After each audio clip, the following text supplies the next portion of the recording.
Ibrani 9, tempat kudus di bumi dan di surga. Nah, saya mau tunjukkan sekarang. Memang perjanjian yang pertama juga mempunyai peraturan-peraturan untuk apa Bapak Ibu Saudara? Ibadah. Jadi jangan pernah melupakan ibadah. Nah, besok saya akan menyampaikan di anak-anak muda tentang tema yaitu otoritas gereja, orang tua dan pemerintah.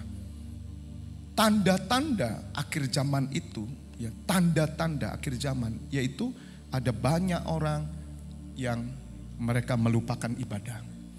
Ya, mereka sudah tidak menghormati agama dan mereka sudah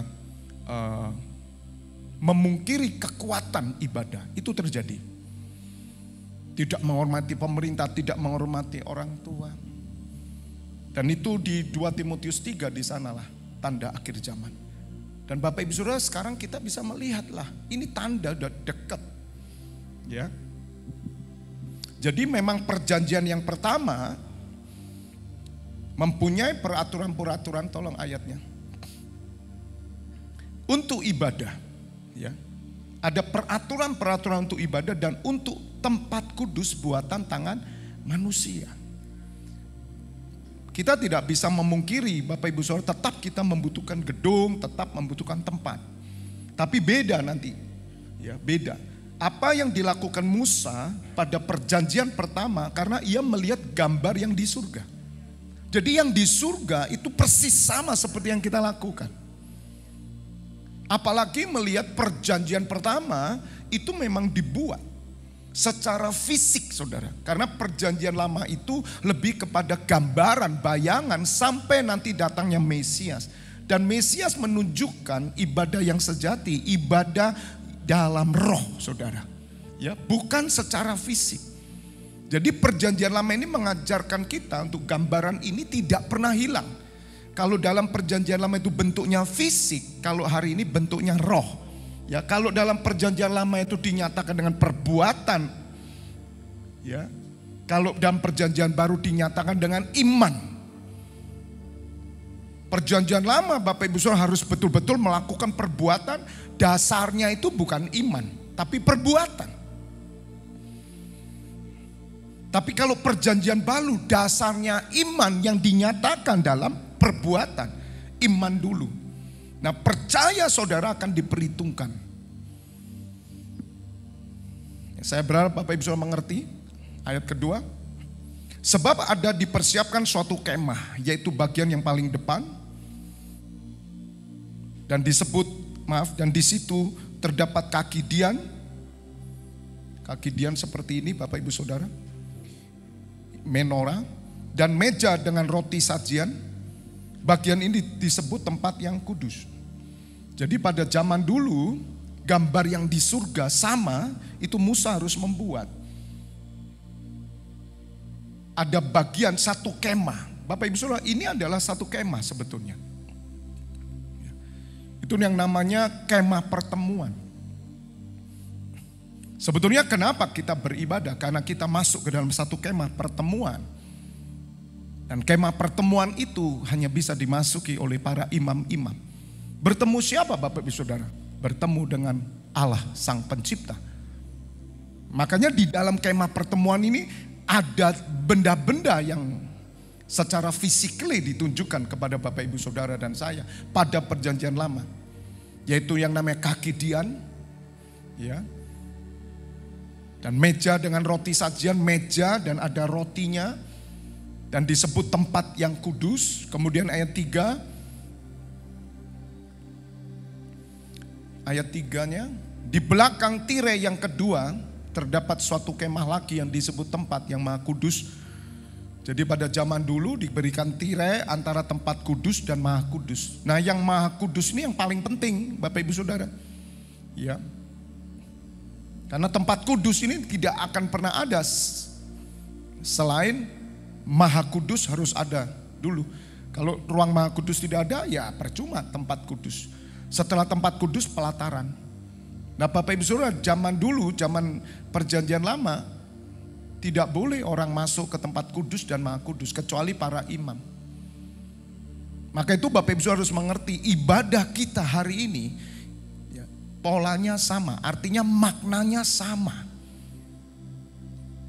Jemaat itu hanya ada di pelataran. Kalau pelataran tuh di sana, di depan parkiran sana. Masuk sini nggak boleh, harus para imam-imam, dan itu imam Lewi. Makanya kita bersyukur Bapak Ibu Saudara. Hari ini siapa yang boleh masuk ke ruang Maha Kudus Allah? Siapa yang boleh masuk beribadah? Makanya dikatakan kamulah imamat yang rajani. Hanya para imam. Di surat Ibrani dikatakan marilah kita dengan berani menghampiri tahta kasih karunia Allah. Oleh darah Tuhan Yesus kita berani. Kenapa? Karena saudara disebut imam. Jadi yang boleh masuk ke ruang Maha Kudus itu hanya imam-imam. Dan imam itu adalah saudara dan saya yang percaya kepada Tuhan Yesus. Katakan amin. Saudara imam. Katakan aku imam. Keimaman saudara bukan diambil dari keimaman Lewi, tidak. Tapi dari Yesus Kristus Tuhan. Dan Tuhan Yesus menjadi imam oleh peraturan Melkisedek. Artinya langsung dari Allah. Ya. Dan Tuhan Yesus dari suku Yehuda. Jadi Bapak Ibu Saudara harus mengerti bahwa ibadah yang kita lakukan ini adalah sama gambaran yang pada waktu perjanjian lama dan saat ini perjanjian yang baru. Nah, 3 benda itu mengartikan apa Bapak Ibu Saudara? Menorah ini mengartikan yaitu doa. Lambang gereja itu ini, kaki dian. Tuhan Yesus berkata kepada gereja di Efesus, aku tahu semua pekerjaanmu, jerih lelahmu. Kamu sungguh luar biasa, aktif sekali pelayanan. Tetapi aku menolak kamu. Aku melawan kamu, I against you. Kenapa? Kamu sudah meninggalkan kasihmu yang semula. Nah, kasih yang semula itu ditinggalkan. Dan Tuhan Yesus berkata kamu harus bertobat. Itu di Wahyu 2, kamu harus bertobat. Jadi ukuran Tuhan itu bukan sekedar pelayanan. Tapi ini saudara, rohmu nyala enggak?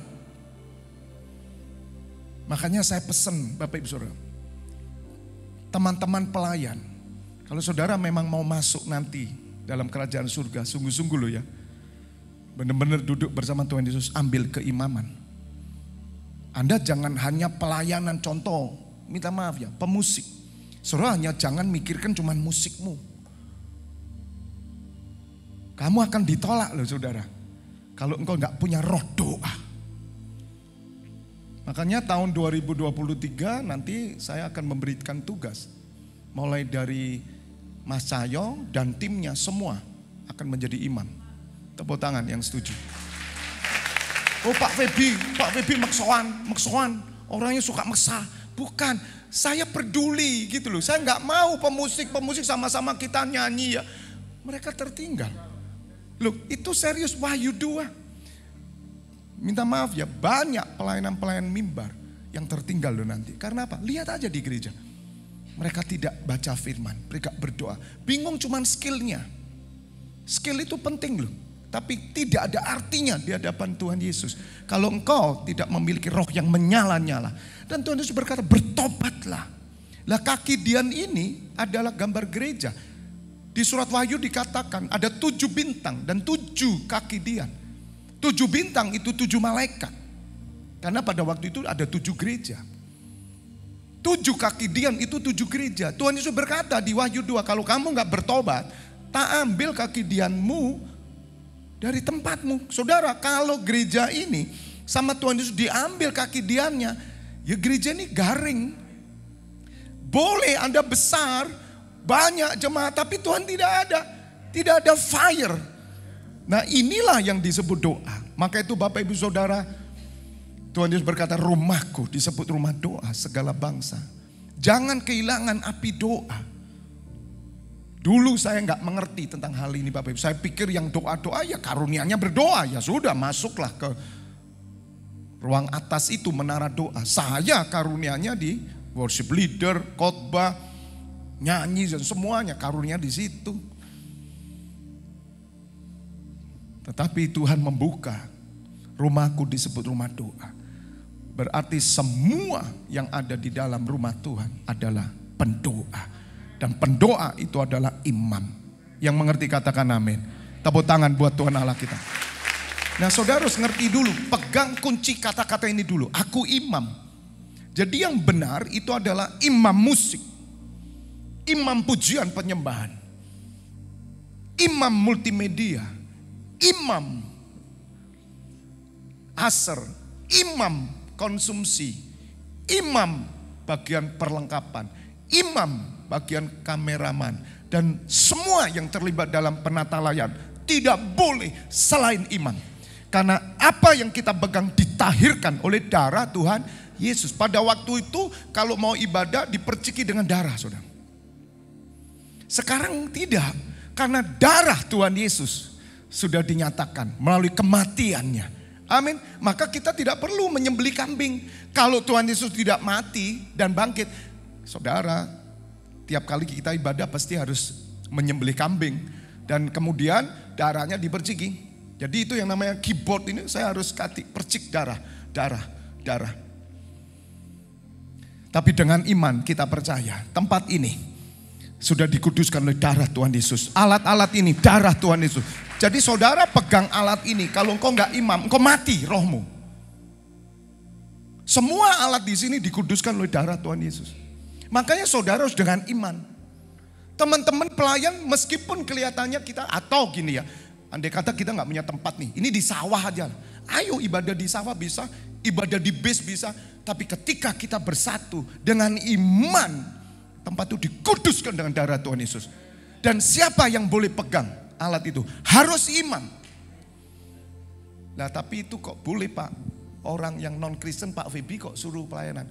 Saya cover saudara.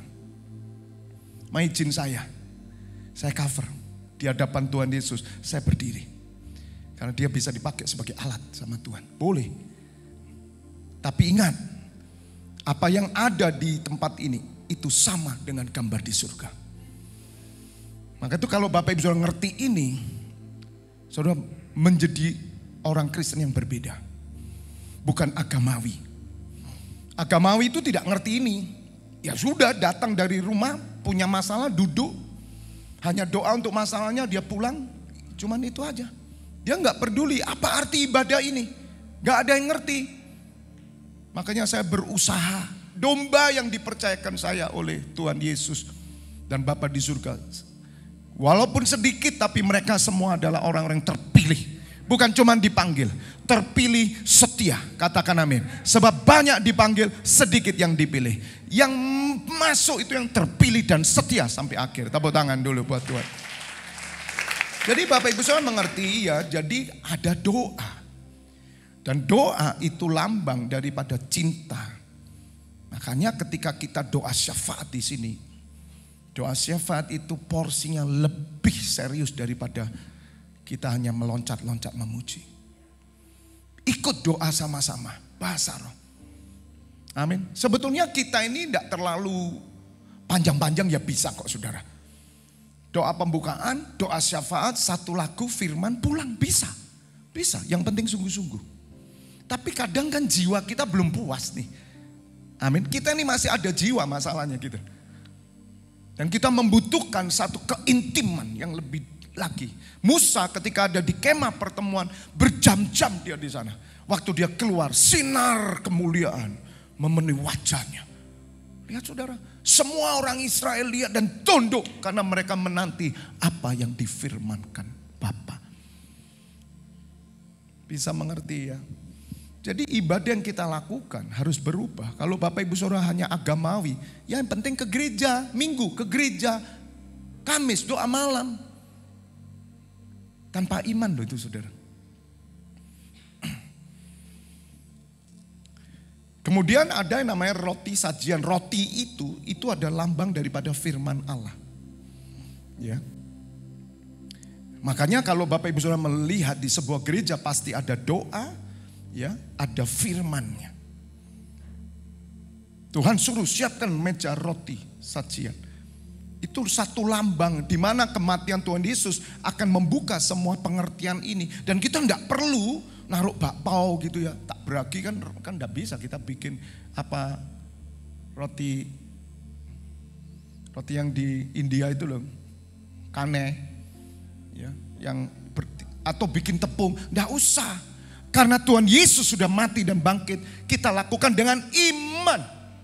Makanya Bapak Ibu Saudara, ya, ketika firman ini disampaikan, saudara sedang menerima roti sajian itu. Kita sedang mempersiapkan roti. Dan itu harus dilakukan. Dipelihara peraturan ini. Dan kemudian yang ketiga, itu ada ruang yang Maha Kudus, ayat 3. Di belakang tirai. Jadi ada tirainya. Dan tirai itu sudah tidak ada sekarang. Karena apa? Tuhan Yesus mati merobek tirai itu. Jadi antara ruang kudus dan ruang Maha Kudus kan jadi satu. Makanya ibadah kita tidak pakai tirai-tiraian sudah. Karena yang tirai ini seperti saya khusus. Ya, imam besarnya. Kalau saya tidak kudus, saya langsung mati. Blok gitu. Nah sekarang kan enggak, ngapain kasih tirai? Wong enggak kelihatan kok mati apa enggak. Karena mati atau enggaknya seseorang itu tidak dilihat secara physically, tapi secara roh. Kalau saudara mati, Anda enggak akan bisa masuk surga. Rohmu mati. Memang saya enggak tahu apakah Anda kudus atau tidak, saya enggak tahu. Tapi saudara enggak kudus masuk sini, mati kamu. Tetapi saya masih hidup Pak, rohmu mati. Kalau rohmu mati, saudara, Tuhan pasti berkata, I don't know you. Aku enggak kenal kamu. Enggak main-main, ini tempat. Anda benci sama orang di sini, mati saya bilang. Oh, puji Tuhan Pak, saya enggak pelayanan, enggak naik. Lah tadi kan sudah naik sini semua. Makanya saya ajak saudara naik semua, hati-hati sampean. Bertobatlah. Amin. Setiap minggu kita harus kudus suci. Amin. Udah, enggak bisa. Ini enggak main-main, tempat ini benar-benar loh. Waktu kita berkumpul itu Tuhan hadir dan peraturannya tetap. Nah di balik tirai itu ada yang namanya mesbah ukupan Bapak Ibu. Mesbah ukupan itu adalah pujian penyembahan. Di situ terhadap mesbah pembakaran ukupan dari emas dan mesbah pembakaran ukupan dari emas. Semua disalut dengan emas murni loh saudara. Hebat. Dan itu naik kemenyan. Dan imam yang menyalakan itu dengan apa? Pedupaan, kemenyan. Bul. Nah saudara, dalam surat Wahyu dikatakan di hadirat Allah itu ada dupa yang naik. Itu adalah doa orang kudus. Memang penafsiran bahwa kemenyan ini, Daud berkata, aku naikkan pujian penyembahanku sebagai dupa yang harum gitu. Doa, pujian, penyembahan itu dupa yang naik. Makanya kenapa orang Kristen memuji Tuhan, menyembah. Kenapa? Dan ada doa, karena itu dupa. Dan itu harus ada. Tidak bisa tidak ada. Dalam setiap hidup Bapak Ibu Saudara pun, saudara harus punya yang namanya doa pribadi. Saudara harus punya yang namanya firman secara pribadi. Dan saudara harus punya yang namanya pujian penyembahan secara pribadi. Di dalam hati saudara.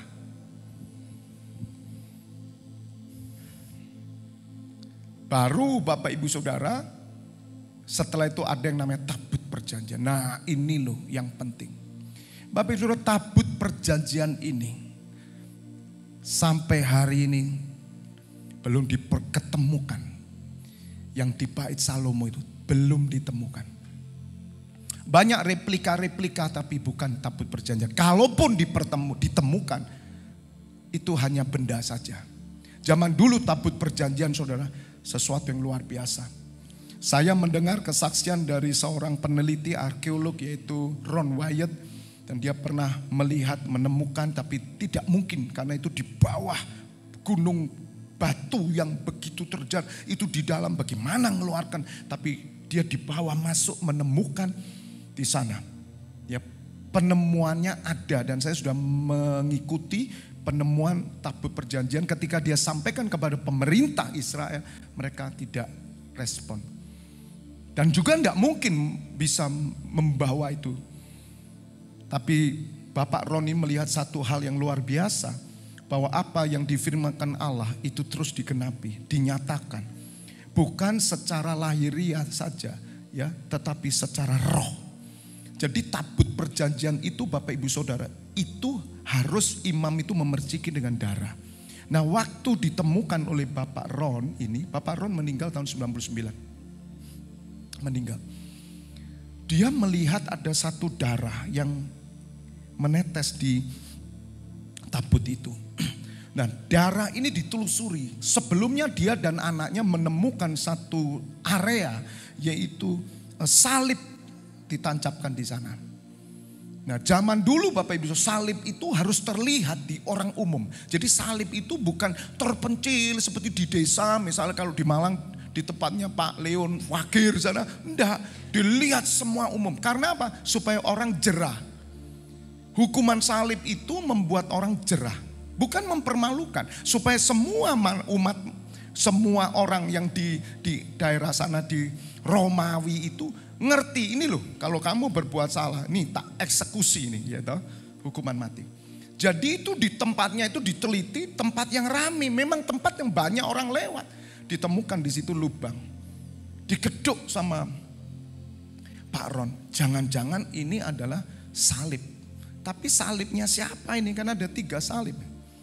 Nah, Bapak Ibu Saudara, rupanya darah itu menetes dari salib itu.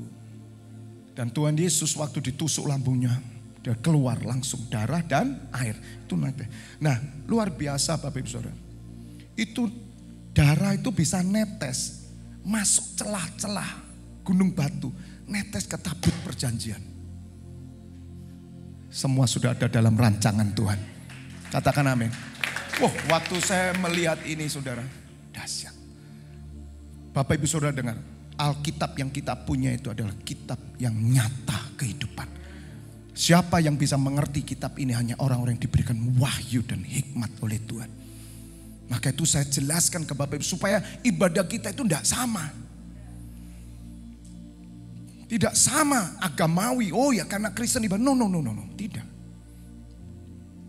Jadi Bapak Ibu Saudara benar, tabut itu harus diperciki darah. Dan Tuhan Yesus sudah memerciki dengan darahnya sendiri.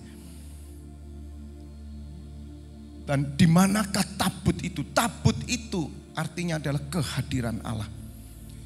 Dan tabut perjanjian yang seluruhnya disalut dengan emas. Di dalam tabut itu tersimpan buli-buli emas berisi mana, tongkat Harun yang pernah bertunas, dan loh-loh batu yang bertuliskan perjanjian. 3 benda ini saudara. Ketika Bapak Ron melihat darah ini dicungkil saudara, dibawa ke laboratorium, temannya orang Israel yang pandai sekali tentang darah, dicek saudara, darahnya siapa ini. Nah, darah manusia itu harus ada kromosom 26 bapak dan ibu. Darah ini ada kromosomnya 26, ibunya, bapaknya cuma 1. Heran, ini tidak mungkin hidup. Ini siapa ini? Ini orang itu tidak mungkin hidup karena semua orang punya 26 atau 25 dari bapak ibu. Tapi ini dia hidup ya. Dari ibunya 26 dan bapaknya itu Y, kromosom Y dan X. Y-nya itu cuma 1. Dia tanya, darah siapa ini? Pak Ron sambil menangis, dia berkata, itu darah Mesiasmu. Dialah Isa Al-Masih, Yesus Kristus Tuhan. Mereka tercengang saudara. Bapak Ibu Saudara, ada banyak orang tidak percaya. Tapi kita tetap percaya. Apa yang difirmankan tidak pernah batal. Ada orang-orang yang dipakai Tuhan untuk menyatakannya. Bukti bahwa apa yang terjadi itu digenapi. Dan saudara adalah umat yang menggenapi. Semua yang dikerjakan Tuhan Yesus sudah digenapi di dalam diri kita pada masa ini. Makanya ibadah kita itu adalah ibadah yang menggenapi semua perjanjian nubuatan yang disampaikan para nabi. Dan gambaran yang ada di tempat ini sama dengan yang ada di surga. Ketika Bapak Ibu Saudara beribadah, surga terbuka. Ketika Bapak Ibu Saudara memuji menyembah Tuhan, saudara, Tuhan menerima satu ukupan pujian penyembahan. Dan Allah hadir di tengah-tengah kita. Tetap sama. Tabut perjanjian itu tetap ada. Dan di dalam tabut perjanjian ada yang namanya yaitu pekerjaan Tuhan. Yang pertama adalah mana, roti mana ya. Bangsa Israel tidak punya apa-apa, Allah bekerja, memelihara, kirim mana. Itu mana asli saudara. Turun dari surga. Dan sebetulnya ini lambang semua. Itu Tuhan Yesus. Katakan amin. Mungkin Bapak Ibu Saudara kita tidak bagi-bagi roti hari ini. Tapi saudara sudah menerima roti hidup. Yaitu Yesus Kristus Tuhan. Maka roti itu ada di dalam diri saudara. Dan saudara akan ngerti nanti. Bahwa tabut perjanjian itu di dalam setiap kita. Itu kehadiran Allah. Dan di dalam persekutuan ini. Saya berharap sampai di sini Bapak Ibu Saudara mengerti. Oke ya. Karena ini harus mengerti. Kalau saudara agak bingung, setel ulang lagi apa yang saya sampaikan. Karena saudara akan melihat kuasa dari tabut perjanjian itu bekerja. Sama seperti apa yang dialami oleh bangsa Israel. Tongkat Harun itu adalah tongkat keimaman. Dipilihlah seorang yang menjadi imam. Yang tongkatnya bertunas dan waktu itu tongkatnya Harun. Tunjuk dia sebagai imam. Siapakah imam besar kita? Tuhan Yesus. Makanya setiap saudara yang menerima Tuhan Yesus, saudara imam. Saudara punya tongkat Harun, katakan amin. Selama-lamanya engkau imam, engkau bangsa yang kudus, bangsa yang terpilih, imamat rajani, umat kudus, umat kepunyaan Allah. Amin. Untuk apa saudara menjadi imam? Melakukan peribadatan. Beda memang, kalau zaman dulu imam tidak kerja, tidak boleh kerja. Sekarang tidak, meskipun saudara bisnismen, meskipun saudara pegawai, meskipun saudara apapun profesinya, saudara tetap imam dan wajib melakukan yaitu pekerjaan ibadah. Karena itu tidak pernah dibatalkan.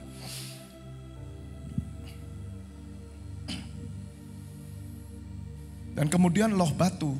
Loh batu apa saudara? 2 tulisan tangan Allah.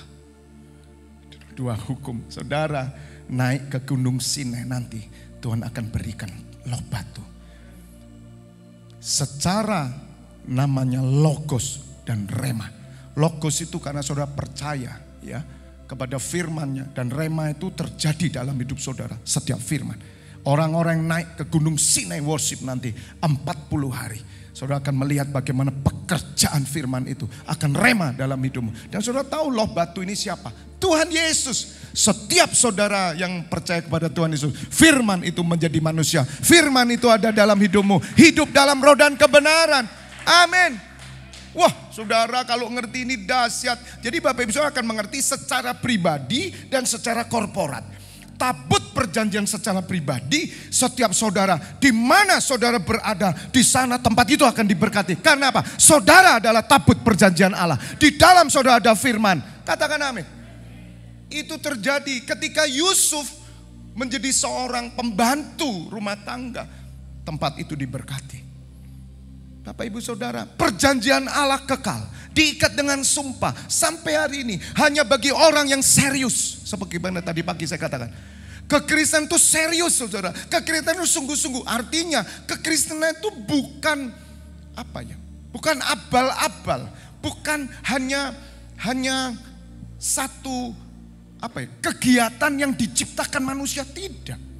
Ini adalah satu roh nubuatan. Kita bisa ibadah karena dinubuatkan oleh Bapak Abraham, Ishak dan Yakub, bahkan Musa.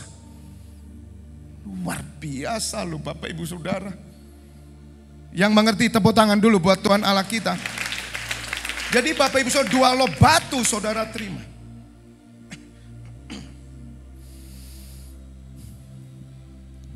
Lima, dan di atasnya kedua kerup kemuliaan yang menaungi tutup pendamaian. Tetapi hal ini tidak dapat kita bicarakan sekarang secara terperinci. Demikianlah caranya tempat yang kudus itu diatur. Maka imam-imam senantiasa masuk ke dalam kemah yang paling depan itu untuk melakukan apa saudara? Ibadah mereka.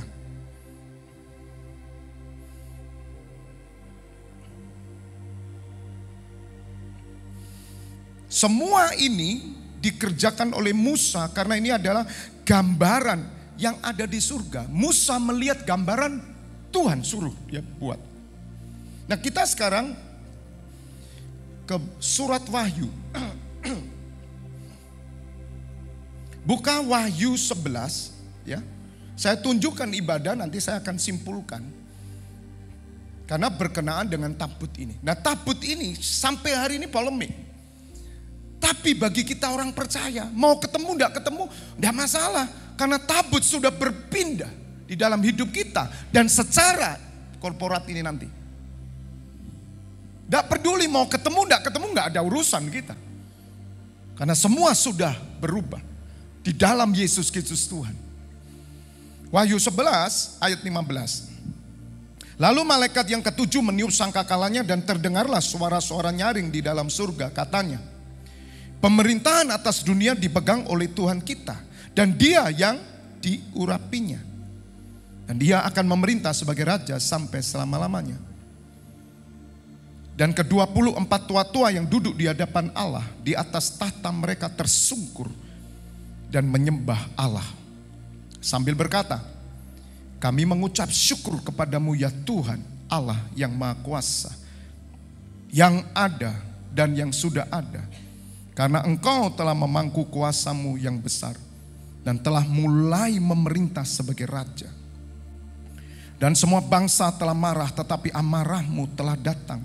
Dan saat bagi orang-orang mati untuk dihakimi dan untuk memberi upah kepada siapa saudara?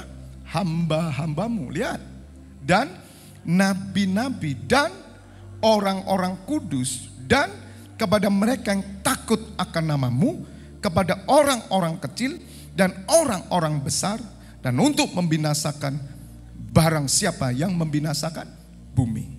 19. Maka terbukalah bait suci Allah yang di surga. Dan kelihatanlah apa saudara? Tabut perjanjiannya. Jadi apa yang dikerjakan Allah untuk Musa membuat yang namanya tabut perjanjian. Di situ ada kayu, disalut emas. Itu harus dipikul oleh para imam. Dan itu ada di surga. Dan tabut perjanjiannya di dalam bait suci itu, dan terjadilah kilat dan deru guru dan gempa bumi dan hujan es lebat. Jadi Bapak Ibu Saudara, tabut perjanjian itu tetap ada. Karena itu perjanjian kekal Allah atas umatnya. Jadi Bapak Ibu Saudara harus mengerti sekarang apa arti ibadah kita. Setiap Bapak Ibu Saudara kenapa bisa beribadah? Karena saudara dipilih sebagai imam. Dan tugas imam yaitu memikul tabut perjanjian. Ibadah itu bukan dengan istilah Anda datang ke gereja. Buang istilah itu hari ini. Karena kita mulai kecil kan diajar begitu. Tapi saudara datang untuk memikul tabut. Saudara dan saya, tabut perjanjian itu adalah kehadiran Allah. Pada zaman Israel, zaman Daud berperang selalu membawa tabut. Karena tabut itu adalah kehadiran Allah. Tuhan memang menunjukkan lewat tabutnya. Bahkan ada kerup yaitu gambar malaikat. Dan tidak semua orang bisa memegang tabut itu, hanya imam. Pernah terjadi kesalahan waktu tabut itu diangkat kereta. Nah saudara, tabut ditaruh kereta, Tuhan tidak berkenan. Sehingga waktu mau tergelincir usah pegang, dia orang baik tapi mati. Karena tabut itu harus dipikul. Maka Daud marah dan menaruh tabut itu di rumah Obed-Edom. Saudara, ketika tabut ada, Allah bekerja. Tuhan bekerja, Tuhan bekerja. Katakan amin. Rumah Obed-Edom diberkati, heran. Kemudian Daud berkata, ambil tabut itu lagi. Orang Filistin, musuh itu takut ketika mereka melihat tabut. Saudara, tabut itu dibentuk kelihatan. Dan tabut inilah lambang ibadah. Tanpa tabut sia-sia ibadah kita. Orang Israel tidak akan bisa beribadah kalau tidak ada tabut.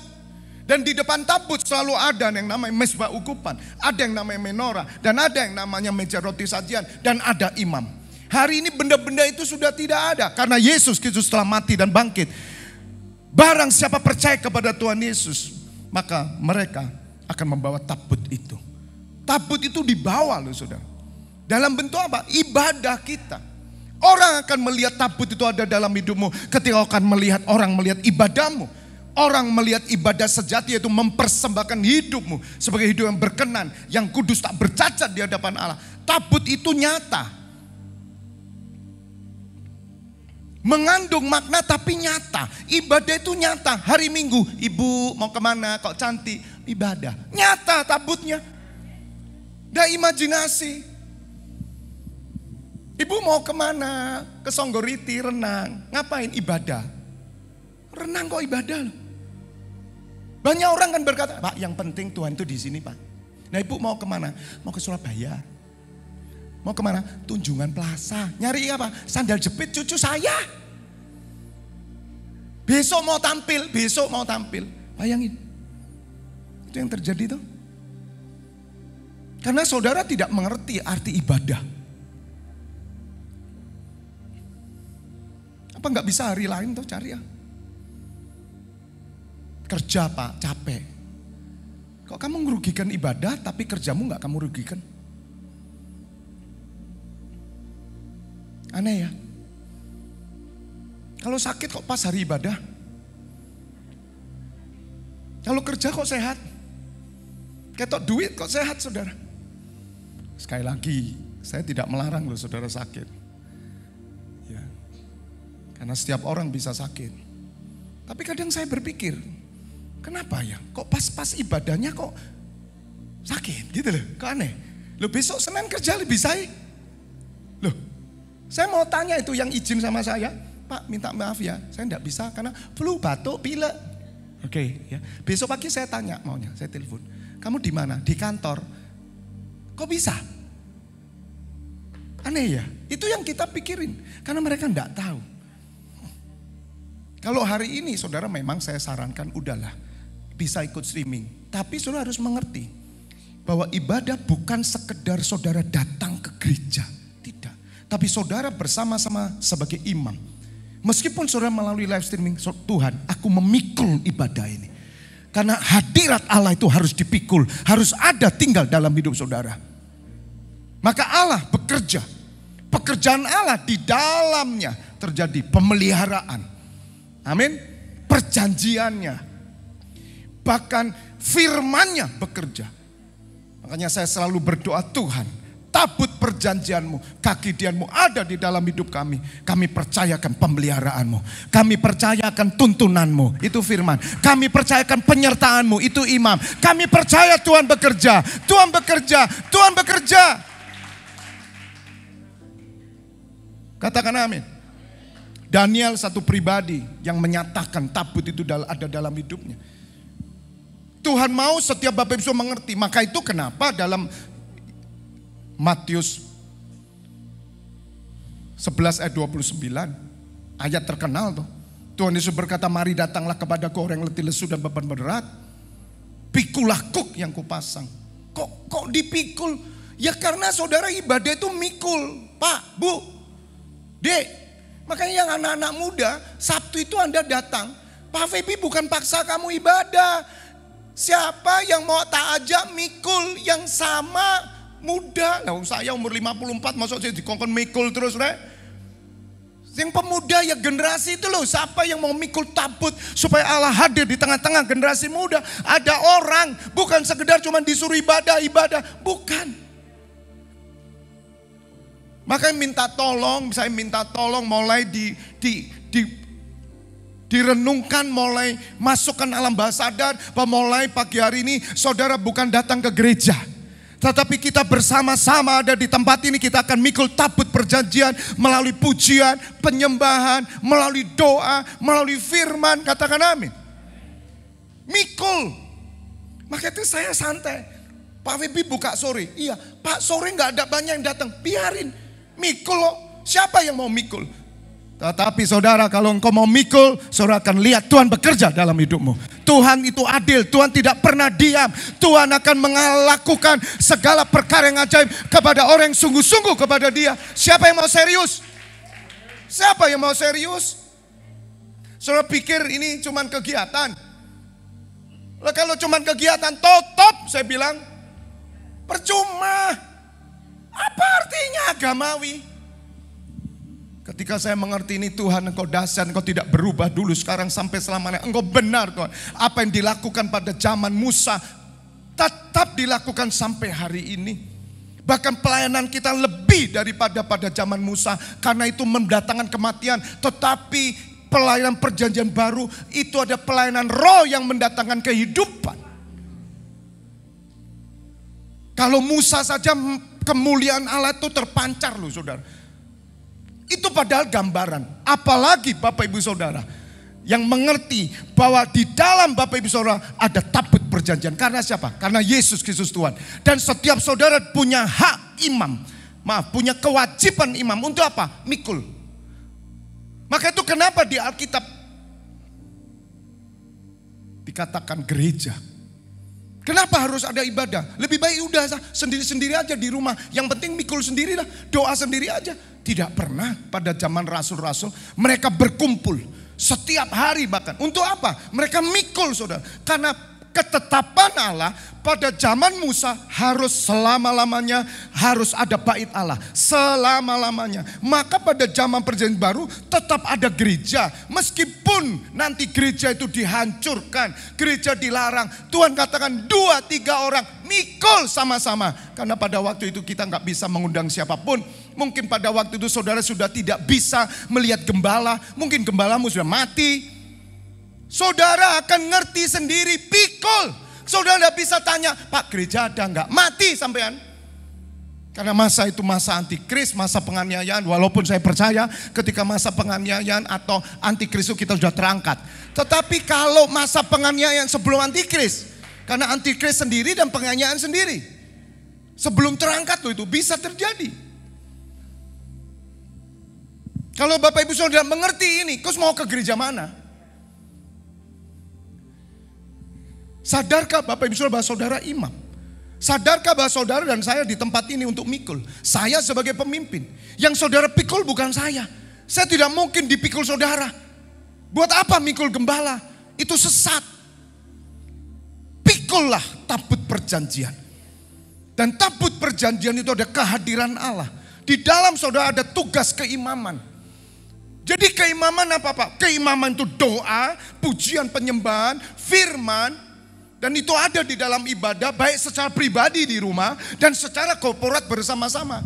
Kenapa Tuhan lakukan ini? Supaya dunia melihat bahwa kamu adalah murid-muridku dan kamu bahwa adalah anak-anak Allah yang akan menyatakan kemuliaan Allah. Katakan amin. Jadi Bapak Ibu Saudara mengerti sekarang ya.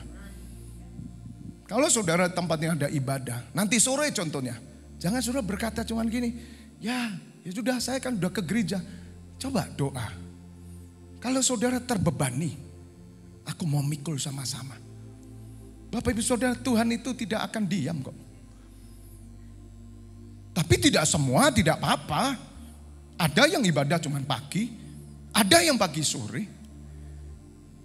Tapi persoalannya adalah apakah kita mengerti bahwa ibadah itu bahwa kita sedang melakukan tugas keimaman yang ditetapkan oleh Allah melalui Musa. Sadarkah ini? Atau kita hanya sadar, ya Pak saya ini ke gereja kok Pak. Terus ngapain di gereja? Duduk Pak. Terus ngapain? Ya dengar khotbah, nyanyi-nyanyi. Doa syafaat ngapain? Ya duduk aja, ya dengar yang dia syafaat itu.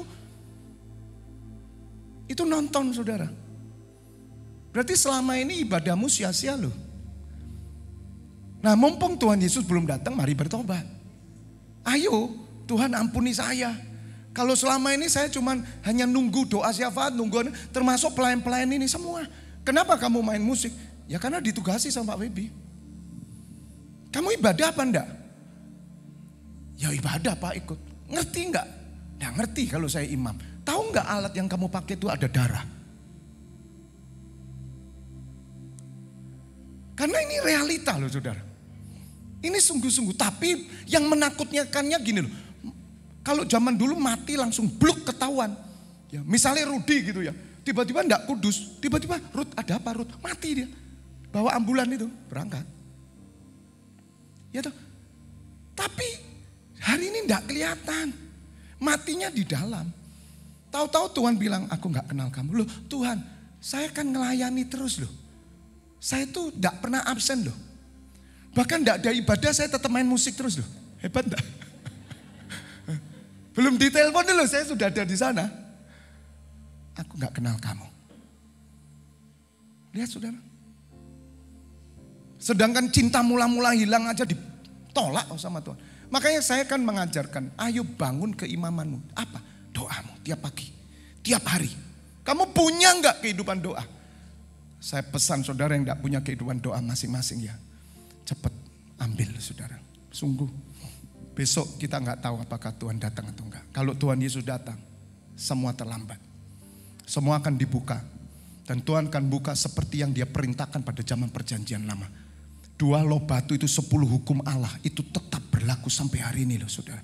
Kita pelihara 10 hukum Allah itu. Katakan amin. Tepuk tangan buat Tuhan Allah kita. Mari saya undang.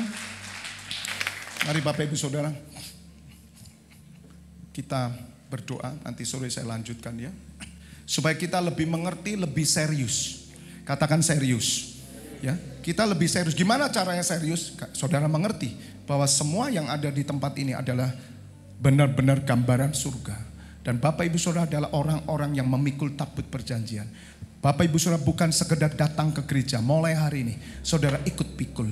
Kalau saudara diberikan tugas sama Tuhan, paginya ikut. Kalau yang sorenya ikut, saya kok terbeban 2 pagi sore. Monggo silakan. Semua ada hati. Tapi ingat, setiap yang saudara lakukan ada upahnya. Semua karena saudara memikul tabut perjanjian. Dan tabut itu akan bekerja saudara. Pemeliharaan Tuhan terjadi. Penyertaan, tuntunan Tuhan, hikmat Allah. Amin. Oh haleluya. Korea pasyakara papa papa. Mari bahasa roh Korea pasyakara parama. Kiara pakara papa papa ramaya sikiara maram. Korama rabala para para para para para para para masikira. Kiara bala bara bara Tuhan.